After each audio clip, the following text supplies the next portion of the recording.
आप सभी भाई बहनों का आज की आध्यात्मिक चर्चा में बहुत बहुत स्वागत है।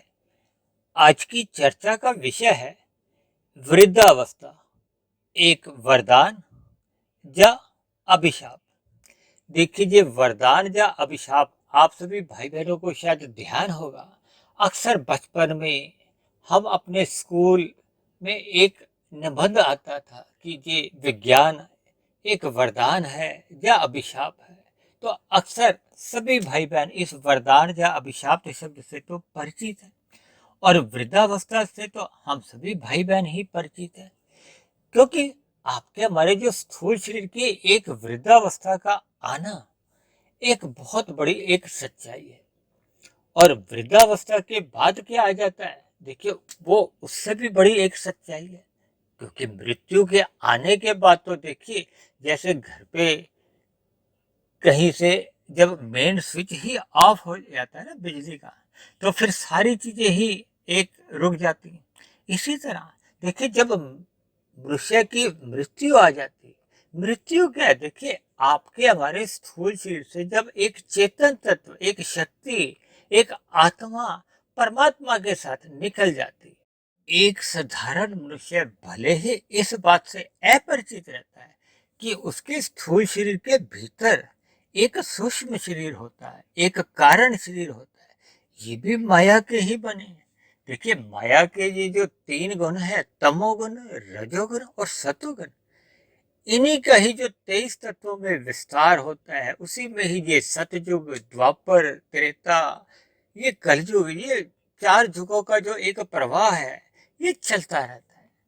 देखिए, आज कलयुग चल रहा है, कलयुग खत्म होगा, फिर पुनः सतयुग आएगा, सतयुग के बाद फिर एक क्रम में त्रेता युग आता है, फिर द्वापर युग आता है, फिर से कलयुग आ जाता है। तो ये सृष्टि का कह लो, काल का कह लो, समय का एक चक्र है, पहिया है, ये निरंतर एक प्रवाह में चलता रहता है। देखिए, शास्त्रों में कहा गया है, ये जो तीन गुण है, तमोगुण, रजोगुण और सतोगुण, ये नित्य बने रहते हैं। और जो एक आत्मा तत्व है, ये चेतन तत्व है, जबकि माया को जड़ कहा जाता है, लेकिन नित्य कहा जाता है। माया में अपने आप में किसी भी प्रकार की कोई क्रिया नहीं होती। ये जो हम प्रकृति में इतने परिवर्तन देखते हैं, आज के वैज्ञानिक भी इतने लगे हुए हैं प्रकृति को खोजने में, तो ये परमात्मा की ब्रह्म शक्ति पाकर ये जो तीन गुण है, तमोगुण, रजोगुण और सतोगुण, इनका 23 तत्वों में विस्तार होता है। तो ये संपूर्ण ब्रह्मांड 24 तत्वों का बन जाता है, क्योंकि 23 तत्वों का तो विस्तार है। ये नित्य अनित्य कहे जाते हैं, क्योंकि सृष्टि का जब एक प्रवाह चलता है, फिर उसमें स्थिति बनी रहती है, और एक बहुत करोड़ों अरबों वर्षों के बाद फिर उसमें प्रलय आती है। तो ये ऐसे ही आपका हमारा भी देखिए, ये जीवन है, ये जन्म होता है, जन्म के बाद देखिए हमारा एक बचपन अवस्था रहता है, युवावस्था आ जाती है, प्रौढ़ अवस्था आ जाती है, वृद्धावस्था आ जाती है, और वृद्धावस्था के बाद आपके हमारे स्थूल शरीर की देखिए मृत्यु आ जाती है। ये एक बहुत बड़ी एक सच्चाई है, अटल सिद्धांत है। ये अलग बात है कि देखिए, ये जो मृत्यु होती है, ये स्थूल शरीर की होती है। स्थूल शरीर एक सीमित आयु लेके आता है। शास्त्रों में तो कहा गया, ये सीमित सांसें लेकर आता है। जिनके स्थूल शरीर का एक क्रियाकलाप कह लो, दिनचर्या कह लो, एक व्यवस्थित रहती है, वो अपनी पूर्ण आयु जीते हैं। और जिन भाई बहनों की एक जीवन है, वो थोड़ा जब अव्यवस्थित रहता है, तो फिर उन सभी भाई बहनों के जीवन का जो एक बिला हुआ जीवन है, वो कुछ कम हो जाता है। क्योंकि जब हम भोगों में अधिक लिप्त होते हैं, तो आपकी हमारी सांसें थोड़ी तेज चलती है। देखिए, जिनको भी बीपी की शिकायत है, हार्ट की शिकायत रहती है, या और भी देखिए कई प्रकार की बीमारियां जो आपके हमारे स्थूल शरीर को आती हैं, तो वो आपकी हमारी जो बीमारियां हैं, वो आपकी हमारी मिली हुई सांसों को कमजोर करते हैं। देखिए, जब सांस तेज चलती है, उसको भी कमजोर समझ सकते हो, क्योंकि हमारी मिली हुई सांसें तो देखिए निश्चित है। जैसे हम देखिए अपने घरों की टैंकी में जो पानी भरा होता है, यदि हम हाथ धोने में और रसोई के कार्यों में या बाथरूम में भी कुछ अव्यवस्था से उसका जल का एक प्रयोग अधिक प्रवाह से करते हैं तो टैंकी का पानी जल्दी खत्म हो जाता है। यदि हम उसका सदुपयोग करते हैं तो हमारा टैंकी का पानी अधिक समय तक चलता है। तो यदि देखिए ये सब उदाहरण है, हमें अपने मिले हुए जीवन को एक व्यवस्थित ढंग से जीना है, तभी आपका हमारा जीवन एक सफल हो पाता है, सार्थक हो पाता है। जीवन का सफल होना या सार्थक होना, यही तो देखिए एक आज का जो हमारा एक विषय है ना, ये वरदान और अभिशाप। ये फिर आपका हमारा मिला हुआ जीवन एक वरदान रूप में है, क्योंकि देखिए 84 लाख प्रकार की जोनियां शास्त्रों में बताई गई हैं और उसमें 80 लाख प्रकार की जोनियां तो देखिए मनुष्य से नीचे की ही जोनी है। नीचे की जोनियों को तामसी जोनी कहा जाता है, जबकि मनुष्य को देखिए राजसी जोनी भी कहा जाता है, सात्विक जोनी भी कह दिया जाता है। लेकिन मुख्य रूप से ये क्योंकि एक साधारण मनुष्य का देखिए विषय भोगों में अधिक रुचि होने के कारण उसको संसारी विषय भोग जो है, गंध, रस, रूप, स्पर्श और शब्द, ये बहुत अच्छे लगते हैं, उसकी रुचि बनी रहती है। और इन्हीं विषयों की प्राप्ति के लिए मनुष्य कर्म करता है, पुण्य कर्म करता है, काम भाव से कर्म करता है, क्योंकि वो इन विषय भोगों का सुख लेना चाहता है। और ये जो एक मनुष्य जब अपराध करता है, पाप कर्म करता है, तो उसका उद्देश्य भी देखिए इन विषय भोगों के सुख लेना ही होता है। कोई मजाक में तो देखिए कोई पाप कर्म नहीं करता, उसके पीछे भी देखिए प्रत्यक्ष रूप से या अप्रत्यक्ष रूप से उसका उद्देश्य होता है कि उसको विषय भोगों की प्राप्ति हो, उसको सुख लेना है। तो इसलिए मिले हुए जीवन का यदि मनुष्य हम सदुपयोग करते हैं, क्योंकि मनुष्य जोनी कर्म जोनी है, भोग जोनी नहीं है। देखिए मनुष्य से नीचे की जोनियों को भी भोग जोनियां कहा गया और मनुष्य से ऊपर की जोनियों को, जिसमें देखिए मुख्य रूप से देवी देवताओं का शास्त्रों में वर्णन आता है, जो एक साधारण प्रकृति के कार्यों को चलाने के लिए, सुचारू रूप से चलाने के लिए परमात्मा की प्रेरणा से अनेकों शक्तियों का वो जो प्रयोग करते हुए हम सभी के जीवन को एक सुखमय बनाते हैं। लेकिन वो भी जोनियां देखिए भोगमय जोनी कही गई है। केवल और केवल मनुष्य जोनी जो आपको और मुझे मिली हुई है, जिसका हमारा हर क्षण जीवन छोटा होता जा रहा है। देखिए आज मनुष्य मिले हुए जीवन में अक्सर देखा जा रहा है कि लोग वृद्धावस्था में भी जन्मदिन मनाते हुए रुचि रखते हैं। देखिए एक बच्चा जन्मदिन मनाता है तो बात समझ में आती है कि बच्चे में देखिए उमंग होती है, उल्लास होता है। और बच्चा वैसे भी देखिए आध्यात्मिक ज्ञान के स्तर पे तो उसका कोई एक विशेष ज्ञान होता नहीं। युवावस्था में भी देखिए कोई आध्यात्मिक ज्ञान कोई विशेष अनुपात में नहीं होता, भौतिक ज्ञान भले ही उनका अधिक होता है। लेकिन वृद्धावस्था आते आते हम सभी भाई बहनों का एक अनुभव हो चुका होता है। हम सभी भाई बहनों का ये जो वृद्धावस्था है, ये जीवन का लगभग अंतिम समय होता है। देखिए जैसे हम परीक्षा में जाते हैं ना, 3 घंटे का पेपर है, तो लास्ट का जो आधा घंटा होता है वो तो अंतिम समय ही माना जाता है ना। तो मनुष्य इधर उधर अपना समय थोड़ी गवाता है कि मैं पानी पीने चले जाऊं या इधर उधर मैंने कुछ काम कर लूं। वो अपने मिले हुए समय का सदुपयोग करता है। सदुपयोग क्या है कि हम अपने मिले हुए जीवन में कर्मों में सुधार करें। देखिए हम अपने संस्कारों का एक सुधार लाए, क्योंकि सभी मनुष्यों के कारण शरीर में एक तो देखिए कर्माशय रहता है, जिसमें आपके हमारे मनुष्य जोनि में किए गए जो सकाम भाव से कर्म होते हैं वो लिखे जाते हैं, चाहे वो पाप कर्म है चाहे वो पुण्य कर्म है। और जैसे जैसे कर्म होते हैं उनके फिर कुछ संस्कार बनते हैं, स्वभाव बनता है, वो भी कारण शरीर में लिखा जाता है। यानी कि प्रत्येक मनुष्य जो भी इस संसार में जन्म लेता है, वो पूर्व की मनुष्य जोनियों में जैसे जैसे उसका संचित कर्मों का कर्माशय बन चुका होता है, उसका कुछ वो प्रारब्ध लेके आता है, भाग्य लेके आता है, लेकिन साथ में अपने कुछ संस्कार लेके आता है। वो संस्कार देखिए अच्छे भी हो सकते हैं, बुरे भी हो सकते हैं। देखिए बुरे संस्कार चाहता तो कोई भी नहीं है, क्योंकि जब जब आपके हमारे कारण शरीर में बुरे संस्कार होते हैं तो वो आपके हमारे जो सूक्ष्म शरीर में जो 17 तत्व का है, देखिए स्थूल शरीर तो 5 तत्व का है, पृथ्वी, जल, अग्नि, वायु, आकाश। एक इस बात को एक साधारण मनुष्य भी स्वीकार करता है। अक्सर जब किसी की मृत्यु हो जाती है तो कह देता है कि पृथ्वी, जल, अग्नि, वायु, आकाश का बना है, इन्हीं 5 तत्वों में वो विलीन हो गया और आत्मा निकल गई। देखिए ये एक साधारण ज्ञान, एक साधारण मनुष्य को अक्सर, भारत में तो देखिए विशेष रूप से होता है, लेकिन आपका हमारा जो मिला हुआ जीवन है, ये मनुष्य जोनि एक बहुत ही महत्वपूर्ण जोनि है। मैं तो अक्सर इस मनुष्य जोनि को राजा जोनि कहता हूँ, क्योंकि राजा जोनि इसलिए क्योंकि आपके हमारे पास देखिए कर्म करने का तो एक स्वतंत्रता है ही है।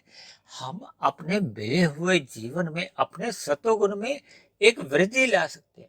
देखिए प्रकृति के जो 3 गुण है ना, तमोगुण, रजोगुण और सतोगुण, ये तीनों गुण प्रकृति से एक कर्म में, एक प्रवाह में आते हैं। शाम को जैसे ही सूर्य डूबता है तमोगुण का आरंभ हो जाता है, 8 घंटे का तमोगुण रहता है, फिर 8 घंटे का सतोगुण आता है, फिर 8 घंटे के सतोगुण की समाप्ति के बाद फिर 8 घंटे रजोगुण के आते हैं। देखिए तमोगुण को अज्ञानता से लिया जाता है, अज्ञानता के साथ साथ अंधकार से जोड़ा जाता है, एक निष्क्रिय से जोड़ा जाता है। देखिए तभी तो हम अपने स्थूल शरीर को आराम देते हैं ना, कि रात हो जाती है तो जैसे हम दिन में भी अगर सोते हैं तो कभी कभी क्या है कि हम अपने कमरे में अंधेरा करते हैं। देखिए बाहर भले ही उजाला होता है, क्योंकि 24 घंटे काम धंधे चल रहे हैं, तो कुछ लोग रात को जागते हैं तो दिन में भी सोते हैं। तो इसका अभिप्राय है कि हम अंधकार का संग करके एक शरीर को, अपने स्थूल शरीर को आराम देते हैं, ताकि हमारे स्थूल शरीर में पुनः एक स्फूर्ति आ जाए।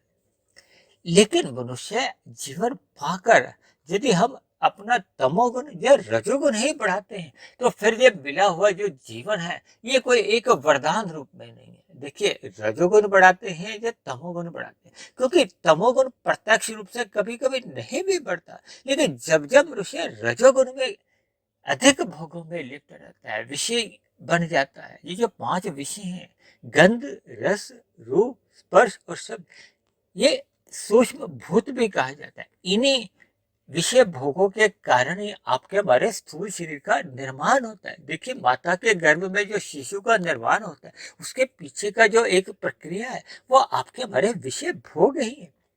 इनको भी देखिए शास्त्रों में तामसी कहा गया। तामसी देखिए प्रकृति का एक निकृष्ट गुण है।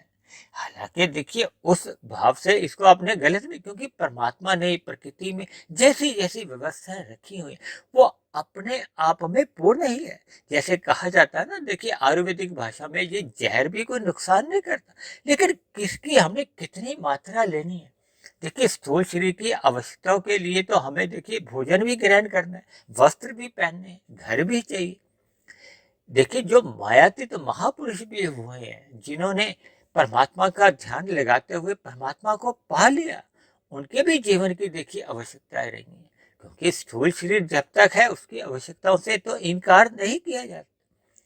लेकिन जब जब हम अपने मिले हुए जीवन में इन आवश्यकताओं से आगे निकल जाते हैं, भोग विषयों में हमारी रुचि हो जाती है, तो जब जब मनुष्य की भोग विषयों में रुचि होने लगती है, तो देखिए फिर हमारी परमात्मा से सहज ही अरुचि हो जाती है। देखिए हम निंदा तो नहीं कह सकते, लेकिन परमात्मा के प्रति एक उपेक्षा का भाव आने लगता है, क्योंकि अब भोगों में रुचि होने लगती। अक्सर आपने देखा है, देखिए 5 स्टार होटल हैं, 7 स्टार होटल हैं, जहाँ भी आप जाते हो यहाँ भोग अधिक होते हैं, वहाँ कोई सत्संग तो नहीं होता। यानी कि जब जब मनुष्य भोगों में लिप्त होता है, आप ब्याह शादियों में भी देखिए, जब देखोगे कि कुछ ऐसी स्थितियां आती हैं, डीजे पे देखिए डांस चल रहा है, विभिन्न प्रकार की कुछ ऐसी गतिविधियों में जब राजसिक गतिविधियां होती हैं, और कभी कभी तो देखिए कुछ आजकल वर्तमान युग में देखिए तामसी प्रवृत्तियां भी होने लगी हैं। देखिए ये जो शराब का सेवन है या कुछ और अन्य गतिविधियां हैं, तो वो तामसी वृत्तियां भी आने लगी। यानी कि जब जब तमोगुण या रजोगुण की स्थितियां बनती हैं, तो मनुष्य सहज ही सतोगुण से विमुख हो जाता है। और परमात्मा तो देखिए विशुद्ध सतोगुण ही। जब हम सतोगुण से ही विमुख हो जाते हैं, अज्ञानता में आ जाते हैं, देखिए सतोगुण को ज्ञान की स्थिति से जोड़ा जाता है, रजोगुण को क्रिया से जोड़ा जाता है, संसारी आकर्षणों से जोड़ा जाता है। ये जो स्त्री पुरुष का जो एक आकर्षण भी है, जिसके कारण ये जो विवाह बंद होते हैं, ये भी एक रजोगुण के कारण ही है।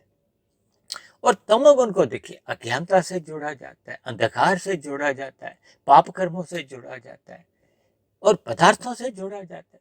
ये जो हमारे आपके स्थूल शरीर है, इनको भी तामसी कहा गया।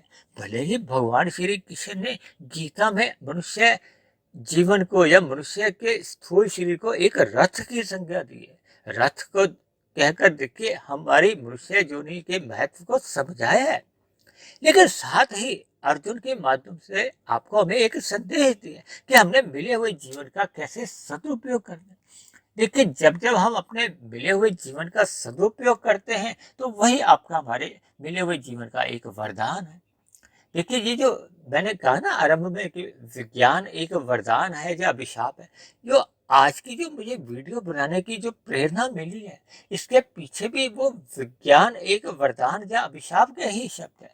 उसको मैंने देखिए विज्ञान की जगह मैंने वृद्धावस्था से जोड़ दिया, क्योंकि वृद्धावस्था एक अंतिम समय है कि हम अपने कर्मों के लेखा जोखा में एक सुधार ला सकते हैं। सुधार का अभिप्राय ये भी नहीं लेना कि हमने जो भूत काल में यानी कि बीते हुए वर्तमान जीवन के समय में अगर हमने पाप कर्म किए हैं तो उनको कोई मिटाया जा सकता है।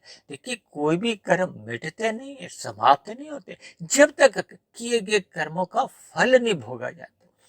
और कर्म और फल के बीच में देखिए एक समय अंतराल होता है। अक्सर मनुष्य कभी कभी देखता है कि वो मनुष्य तो देखिए बहुत पाप कर्म कर रहा है, फिर भी उसके जीवन में बहुत ही ऐशो आराम के दिन है, सुखमय जीवन। तो देखिए ये स्थिति कभी कभी भ्रम की स्थिति उत्पन्न करती है, क्योंकि मनुष्य जोनि पाकर हम सभी भाई बहनों को एक स्वतंत्रता मिली है। देखिए परमात्मा हमें भीतर से ज्ञान देते हैं कि पाप कर्म नहीं करो, लेकिन आपके हमारे हाथ नहीं रोकते कि आप ये वाला अपराध नहीं करो। अंदर से हमें प्रेरणा देते हैं कि ये अगर आप अपराध करोगे, पाप कर्म करोगे, तो भविष्य में इसका दुख रूपी फल भोगना ही पड़ता है। देखिए हम अपने घरों के आसपास जो 80 लाख प्रकार की जो योनियों के विभिन्न जीव जो देखते हैं, पशु देखते हैं, पक्षी देखते हैं, कीट पतंगे देखते हैं, पेड़ पौधे देखते हैं। देखिए पेड़ पौधों को एक साधारण मनुष्य अक्सर एक जीव नहीं मानता, कोई जोनी नहीं मानता है। लेकिन देखिए एक मैं आपको साधारण सी बात बता देता हूँ कि जिस जिस पदार्थ में आप वृद्धि देखते हो वो बिना आत्मा के संभव ही नहीं है। आत्मा की शक्ति भीतर आने पे ही उस पदार्थ में वृद्धि होती। भले ही देखिए परमात्मा ने देखिए 84 लाख प्रकार की ही जोनियां कही हैं, उसमें कोई कमी भी नहीं होती और उसमें कोई वृद्धि भी नहीं होती। लुप्त हो सकती हैं, किसी किसी समय में कोई जोनी लुप्त मानी जाती है, जो आपके हमारे प्रत्यक्ष रूप में कभी कभी देखने में आ जाती है।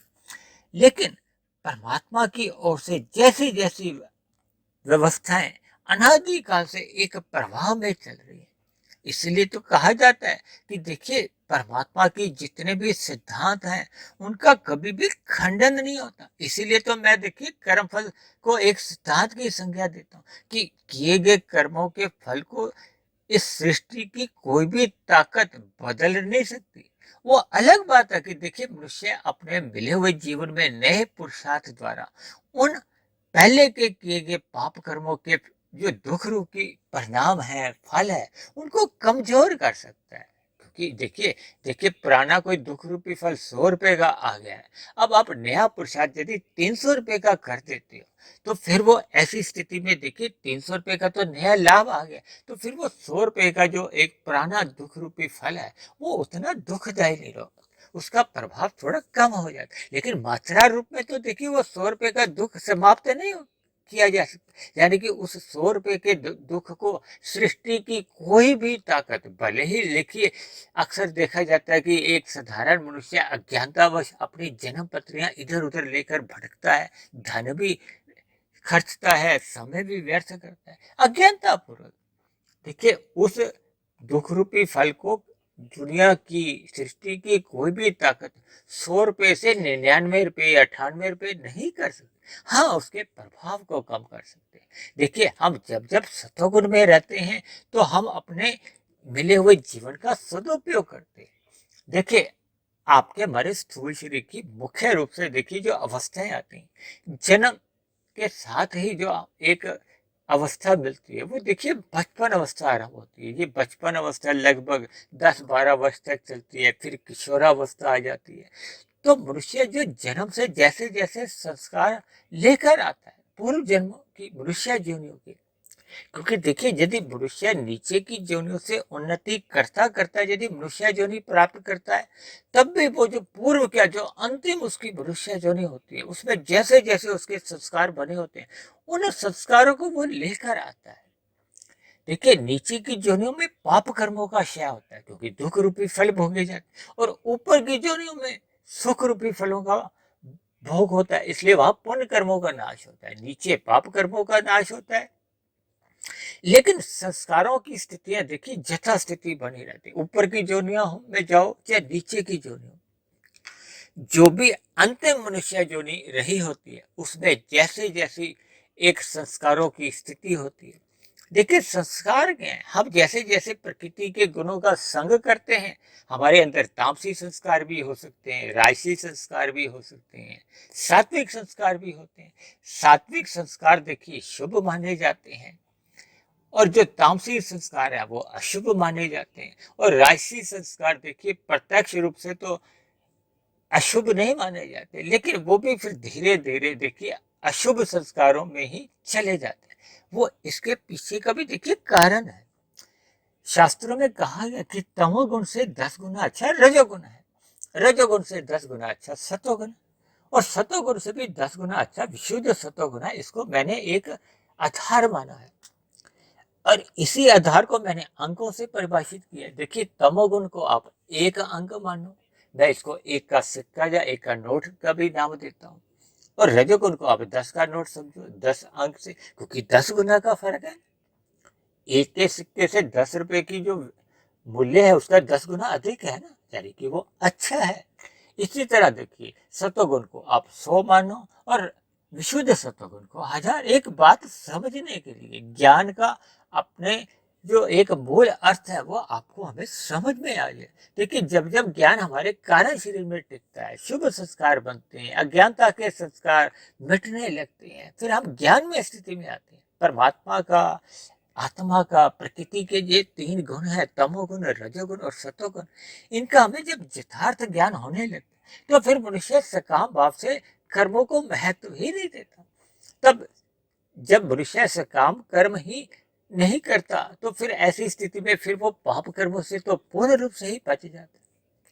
देखिए मनुष्य जीवन पाकर यदि एक वृद्धावस्था आते आते भी मनुष्य यदि राजसी प्रवृत्तियों में लगा हुआ है, तामसी प्रवृत्तियों में लगा हुआ है, तो उसका मिला हुआ वृद्धावस्था एक अभिशाप बन जाता है।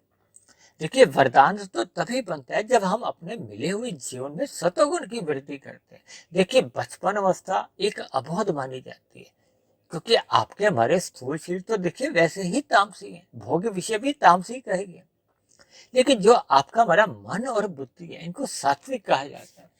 कारण शरीर में आप जैसी जैसी स्थिति बना लेते हैं, क्योंकि देखिए कहते हैं ना मन ही मोक्ष का कारण है, मन ही बंधन का कारण है। मन की स्थिति एक बीच की है। देखिए आत्मा प्रत्यक्ष रूप से कुछ नहीं करती, वो तो जैसे जैसे मन बुद्धि अपने अपने कार्य करते हैं, आत्मा तो केवल देखिए निरपेक्ष भाव से केवल देखती रहती है, और वैसे जैसे मन और बुद्धि कार्य करते हैं फिर वैसा वैसा ही आत्मा के ऊपर एक शुद्धिकरण होता है या आवरण चढ़ता है। आवरण होने से देखिए हम तमोगुण में, रजोगुण में गिरते हैं, और आवरण छटने से यानी कि जब जब आत्मा अपने मूल स्वरूप में ज्ञानमय स्थिति में आने लगती, क्योंकि आत्मा को देखिए ज्ञानवान है, ज्ञान सदा नित्य बने रहता है। ये जो नित्य का मतलब ज्ञान से है ना, वो केवल आध्यात्मिक ज्ञान से होता है। ये जो भौतिक ज्ञान है, चाहे वो कंप्यूटर का ज्ञान है, चाहे वो आपके मोबाइल का ज्ञान है, गीजर का ज्ञान है, मिक्सी का ज्ञान है, या और भी भौतिक जितने भी देखिए ज्ञान है, इनमें तो देखिए निरंतर परिवर्तन होता रहता है। लेकिन जो आध्यात्मिक ज्ञान है उस ज्ञान में कभी भी आज तक कभी कोई परिवर्तन नहीं हुआ, और ना कभी होगा। देखिए प्रकृति के गुणों का जो जो क्रम चल रहा है, या तमोगुण, रजोगुण और सतोगुण की क्या क्या स्थिति है, आत्मा के क्या लक्षण है, परमात्मा के कैसे कैसे दिव्य गुण कार्यरत रहते हैं, ये जैसे थे वैसे ही बने रहते हैं, यानी कि ये सिद्धांत रूप में चलते हैं। यानी कि आध्यात्मिक ज्ञान को ही आप सिद्धांतों का नाम भी दे सकते हैं। इनमें कभी भी कोई खंडन नहीं होता। देखिए, आज लोकसभा में समय समय पे सरकारों द्वारा जो नियमों में बदलाव आता है, वो इसलिए आता है कि मनुष्य का स्वभाव बदल जाता है, युगों में परिवर्तन आ जाता है, जलवायु में कुछ परिवर्तन आ जाता है, तो फिर वो पहले के जो नियम कायदे बने होते हैं उसमें बदलाव किया जाता है। लेकिन आध्यात्मिक बातें जितनी भी वो सिद्धांत रूप में होती है, उनमें कभी भी कोई बदलाव नहीं है। देखिए, वृद्धावस्था को एक वरदान और अभिशाप से मैंने इसलिए जोड़ा है क्योंकि देखिए, बचपन अवस्था तो देखिए अबोध है, और युवावस्था आते आते भी देखिए आध्यात्मिक ज्ञान कोई विशेष स्तर पे होता नहीं है। भोगों के प्रति एक विशेष रुचि बनी रहती, क्योंकि बचपन अवस्था से युवावस्था तक एक साधारण मनुष्य भौतिक ज्ञान ही लेता है, और भौतिक ज्ञान लेने के लिए वो धन भी खर्चता है, समय भी खर्चता है। जबकि आध्यात्मिक ज्ञान तो देखिए, एक साधारण मनुष्य जब एक वीडियो भी सुनता है तो कभी कभी कह देता है कि ये तो बहुत लंबी वीडियो है, मेरे पास तो इतना समय नहीं। भले ही एक मनुष्य जब सिनेमा घर में जाता है, वहां 3-3 घंटे की फिल्म देखने जाता है, धारावाहिक देखता है, 1-1 घंटा 2-2 घंटे लगा रहता है।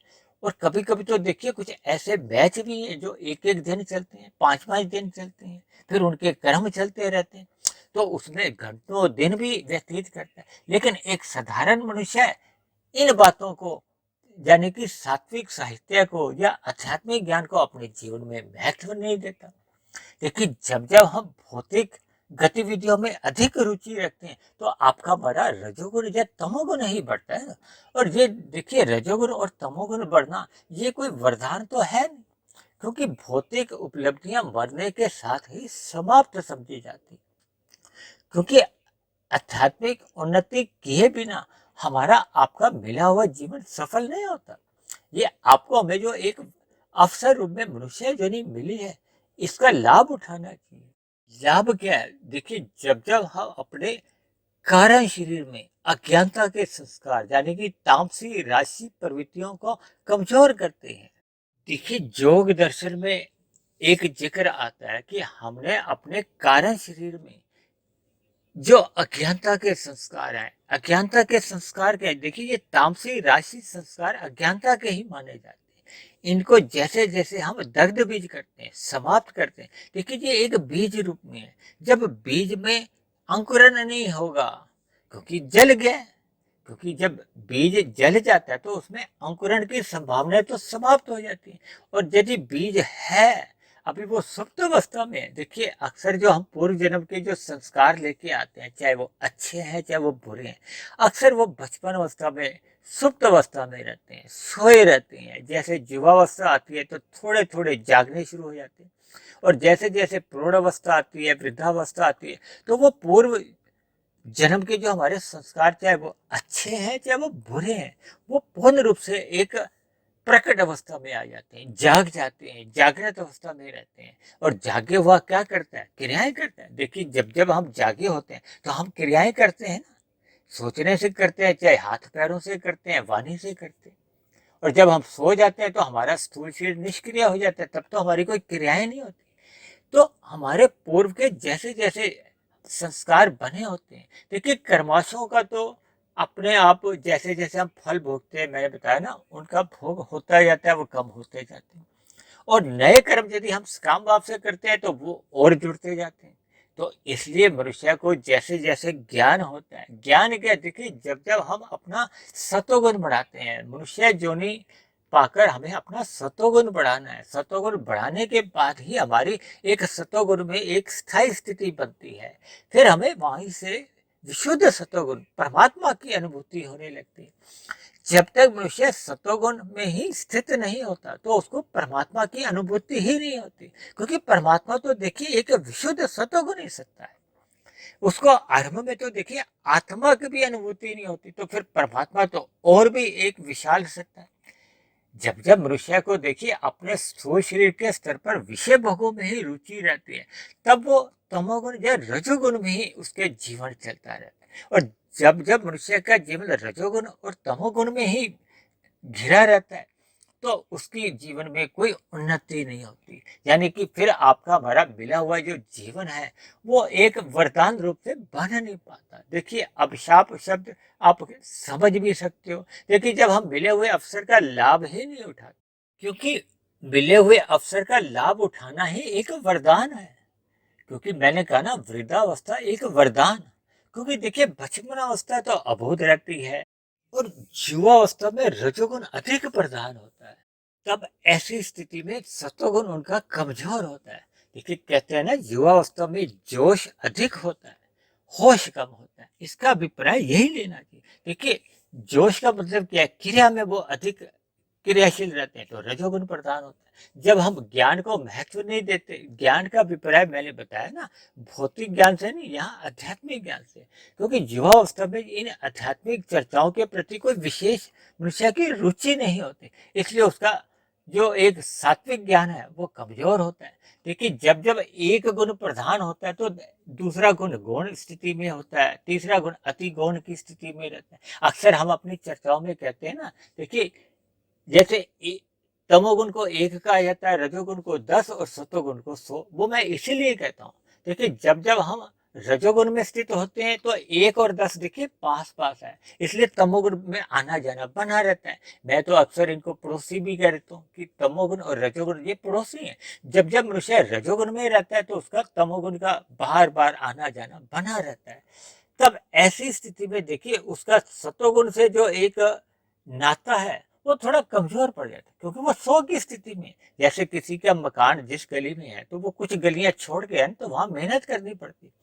देखिए हमारे ऋषि मुनियों ने ये जो कथा कहानियां व्रत त्योहार जो बनाए वो इसीलिए बनाए थे ताकि एक साधारण मनुष्य का रजोगुण से थोड़ा सा वैराग्य हो, वो थोड़ा सतोगुण में हाय हेलो करने जाएगा। हाय हेलो करने जाएगा तो हो सकता है वहां उसका मन टिक जाए, उसको सतोगुण में थोड़ी रुचि जागृत हो।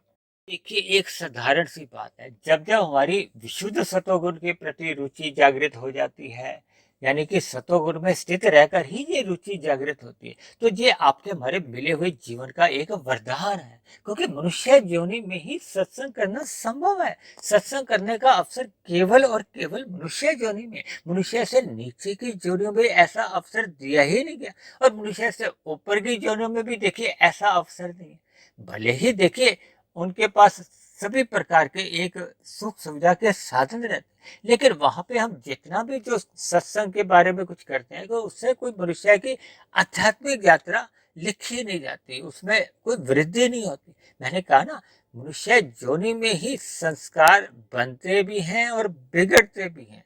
देखिए पुराने बने हुए संस्कारों को हमने समाप्त करना है, दग्ध बीज करना है, ताकि वो जब दग्ध बीज हो जाएंगे तो हमारे सूक्ष्म शरीर में मन बुद्धि में उनके फुर्दे नहीं उठेंगे। जब फुर्दे ही नहीं उठेंगे, देखिए योग दर्शन में क्या आता है कि योग वृत्तियों का एक निरोध करना है।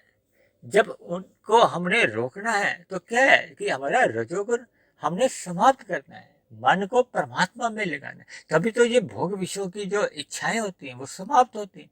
जब इच्छाएं नहीं रहती तो फिर मनुष्य स्थूल शरीर की कर्मेंद्रियों द्वारा देखिए फिर वो सकाम भाव से पुण्य कर्म भी नहीं करता। फिर तो वो अपने कर्तव्य कर्मों को ईमानदारी से करता है, जो जो उसके कर्तव्य कर्म होते हैं, यानी कि वो अपने कर्मों को एक निष्कामता देने लगता है। और जब मनुष्य अपने कर्मों में ही निष्कामता देता है तो अब ऐसी स्थिति में वो प्रारब्धवश भी जो उसके पास सुख होते हैं वो उन सुखों का भी त्याग करने लगता है, और नए सिरे से तो पाप कर्म करने का तो प्रश्न ही नहीं होता। देखिए जब जब मनुष्य अपना सतोगुण बढ़ाता है तो ये एक वरदान है। यही मनुष्य जीवन पाकर आपके पास हमारे पास एक अवसर है। और सतोगुण बढ़ता है सत्संग करने से, और जब जब मनुष्य सत्संग नहीं करता तो सहज ही कुसंग होने लगता है। कुसंग का मतलब ही ये है, देखिए तमोगुण प्रत्यक्ष रूप से कुसंग है और रजोगुण को मैं देखिए अप्रत्यक्ष रूप से कुसंग ही कहता हूँ। क्योंकि रजोगुण में जब जब मनुष्य मर्यादा से अधिक बहने लगता है, भोग विषयों की गलियों में वो व्यसनी बन जाता है, आवारागर्दी करने लगता है, तो कब मनुष्य तमोगुण में गिर जाता है मनुष्य को स्वयं भी पता नहीं चलता। इसलिए मिले हुए जीवन का, ये वृद्धावस्था का देखिए लाभ उठाना चाहिए। क्योंकि देखिए वृद्धावस्था आते आते एक मनुष्य की जो एक अपनी जिम्मेदारियां होती हैं वो भी लगभग समाप्त होने लगती हैं या कम होने लगती हैं। मनुष्य के स्थूल शरीर थोड़ा शिथिल पड़ने लगता है, यानी कि स्थूल शरीर के स्तर पर भी उसमें थोड़ी जो भोग विषयों के प्रति अरुचि सहज ही परमात्मा की ओर से मिलने लगती है। ये एक कृपा ही है। देखिए जब जब आपका हमारा स्थूल शरीर स्वस्थ होता है तो एक मनुष्य में एक विशेष रुचि बनी रहती है, अब मैं ये वाले विषय का भोग करूं, अब ये वाले विषय का भोग करूं। और जैसे जैसे वृद्धावस्था आती है तो देखिए ये वृद्धावस्था फिर ये एक प्रकार का एक वरदान ही है। क्योंकि उसका बचपन अवस्था से लेकर वृद्धावस्था आते आते तक उसके विभिन्न प्रकार के एक अनुभव हो चुके होते हैं, उसके ज्ञान में वृद्धि हो चुकी होती है। तब ऐसी स्थिति में देखिए वो फिर पाप कर्मों से भी बचता है, पुण्य कर्मों को सकाम भाव से करने की बजाय कभी कभी वो फिर निष्काम भाव से करता है। और यदि वो साधना आरंभ कर देता है, देखिए साधना क्या है, आपकी हमारी ही शुद्ध कमाई है। मनुष्य जीवन पाकर हम भौतिक उन्नति जितनी भी करते हैं देखिए वो तो मरने के बाद ही समाप्त समझी जाती है। और आध्यात्मिक उन्नति हम जितनी भी कर लेते हैं वो सुरक्षित बनी रहती है। देखिए हमारे कारण शरीर में हम जैसे जैसे बुरे संस्कार समाप्त कर लेते हैं तो वो आपकी हमारी एक आध्यात्मिक उन्नति है। देखिए जब आत्मा अपनी मूल स्थिति में आने लगती है, देखिए आत्मा पर यदि 70% आवरण था मनुष्य योनि में जन्म लेते समय, अब मरते समय यदि उसने आवरण अपना 35% 40% घटा दिया है तो अब उसका जो आवरण है वो 30% रह गया। तो फिर जो 40% की जो एक उसकी आध्यात्मिक उन्नति है तो फिर उसको अगली मनुष्य योनि में फिर उसको अवसर मिलता है। तो ऐसे अवसरों का लाभ उठाते उठाते जब वो अपने बुरे संस्कार पूर्ण रूप से दग्ध बीज कर देता है तो उसका कारण शरीर समाप्त हो जाता है। कारण शरीर के समाप्त होते ही सूक्ष्म शरीर समाप्त हो जाता है, मन बुद्धि भी समाप्त हो जाते हैं। और देखिए स्थूल शरीर तो सबके ही पहले ही समाप्त होते हैं, चाहे कोई पापी है चाहे कोई कोई पुण्य है, तो सबके ही स्थूल शरीर समाप्त होते हैं। तब ऐसी स्थिति में जब मनुष्य का कारण शरीर समाप्त हो जाता है, सूक्ष्म शरीर समाप्त हो जाते हैं, इसी को ही जीते जीत एक मायातीत की स्थिति कहा जाता है। और जैसे ही स्थूल शरीर की मृत्यु होती है तो फिर आत्मा परमात्मा के आनंद में विचरण को चली जाती है, मोक्ष काल कहा जाता है, आनंदमय समय कह सकती हो, मुक्ति काल कहा जाता है। यानी हम सभी भाई बहनों को अपने मिले हुए जीवन का सदुपयोग करना है, विशेष रूप से देखिए वृद्धावस्था का एक सदुपयोग करना चाहिए। देखिए कभी कभी देखा जाता है कि ये जो सरकारी पेंशन मिलती है, अक्सर देखिए 60 वर्ष की आयु पे सरकार नौकरी से एक निवृत्ति दे दी जाती है। अब यदि मनुष्य अपने उस मिले हुए समय का देखिए ताश खेलने में, खेल तमाशे में या इन्हीं राजसी या तामसी वृत्तियों में ही अपना जीवन लगाता है तो उसका मिला हुआ जीवन एक अभिशाप बन जाता है। क्योंकि जब हम मिले हुए अवसर का लाभ ही नहीं उठाते, लाभ यही है कि हमें अपने मिले हुए जीवन में सत्संग करना है, अपना ज्ञान बढ़ाना है, अपनी अज्ञानता के जो बुरे संस्कार हैं उनको समाप्त करना है। तो मिले हुए जीवन को जैसे जैसे हम शुभ संस्कार बनाते जाते हैं तो वही आपका हमारा मिले हुए जीवन का एक वरदान है। यानी कि मनुष्य जीवन के महत्व को हमने समझ लिया तो यही एक वरदान है। क्योंकि वृद्धावस्था एक अंतिम स्थिति होती है। इसीलिए अक्सर आपने देखा होगा कि जहां जहां भी सत्संग की चर्चाएं होती हैं वहां वृद्धावस्था के लोग या प्रौढ़ उम्र के लोग ही अधिक होते हैं। देखिए युवावस्था के लोग कम देखे जाते हैं।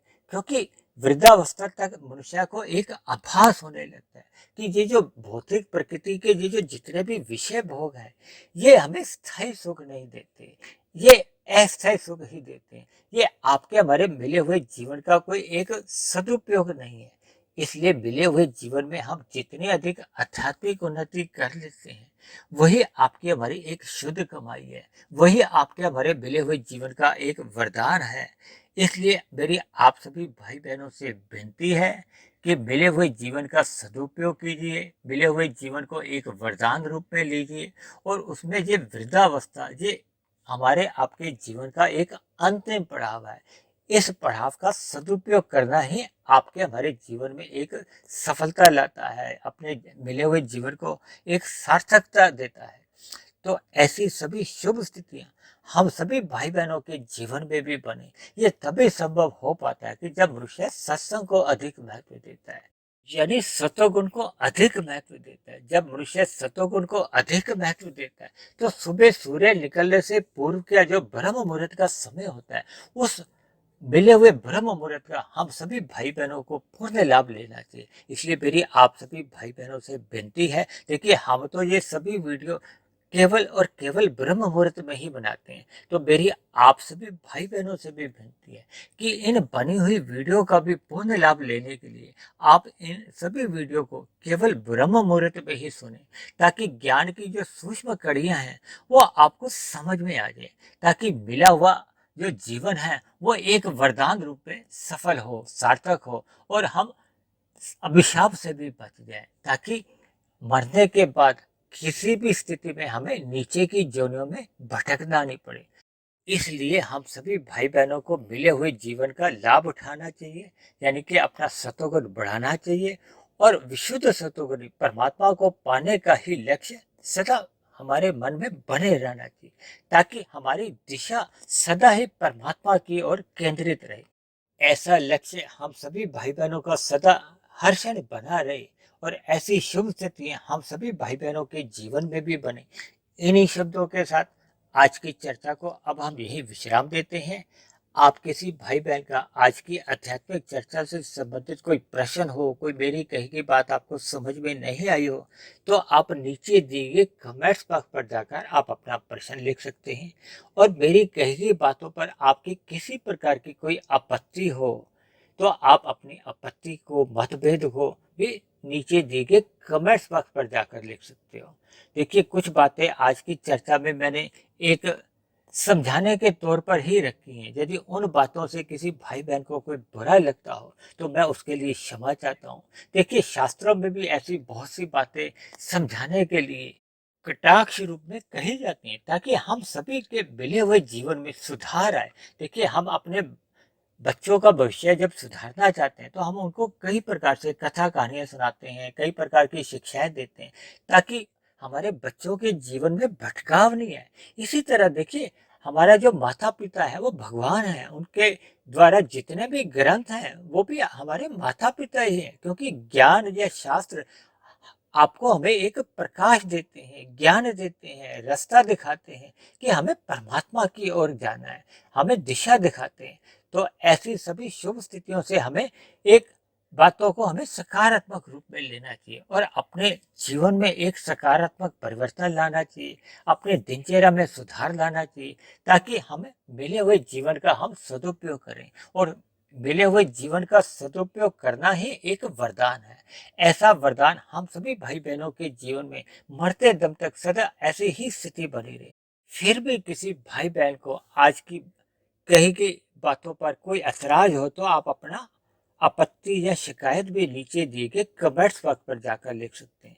और परमात्मा की प्रेरणा से ये जो प्रतिदिन हम एक वीडियो बनाते हैं, ये आपके जीवन में आध्यात्मिक उन्नति लाने में सफल हो रही हो, परमात्मा में आपकी प्रीति जगा चुकी हो, आपके अंधविश्वास समाप्त होने लगे हों, तो मेरी आप सभी भाई बहनों से विनती है कि आप मेरे इस आध्यात्मिक ज्ञानात्मक चैनल सुधीर भाटिया फकीर को आप स्वयं भी सब्सक्राइब करें, व अन्य जिज्ञासु भाई बहनों को भी इस आध्यात्मिक ज्ञानात्मक चैनल से जोड़ने का प्रयास करें, ताकि समाज में एक सतोगुणी वातावरण में हम सभी भाई बहनों का जीवन सुख में बीते, प्रभु में प्रीति सदा बनी रहे।